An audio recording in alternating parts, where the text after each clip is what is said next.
Man. Sayang, ya. Jom lah, jom gerak. Okey. Jom lah. Okey sayang, I nak gerak dah ni sayang. I gerak dengan dia ni ni. Boleh boleh keluar Okey, boleh. I keluar dengan dia je tau. Nampak ni, belakang ni tak ada orang pun. Apa? Nak tengok bonet? Lan, tolong buka bonet jap.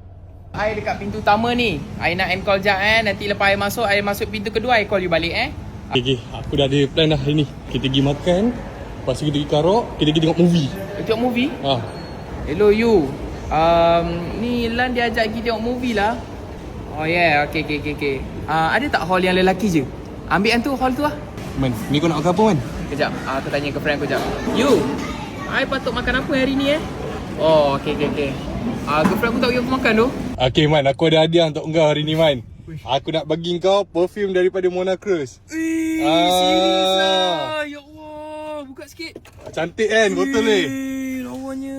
Packaging dia semua. Sikit. Aku ada satu benda nak buat. Okay, apa dia? Aku nak ambil gambar.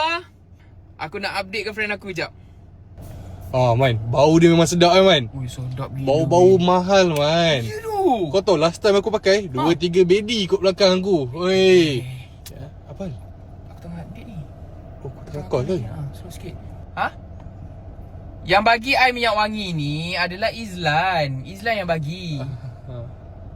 Izlan tu laki ke perempuan? Jap Lan, Sal, tolong jap. Pal. Dia tanya kau laki ke perempuan? Lepas tu? Buka seluar tunjuk dia jap.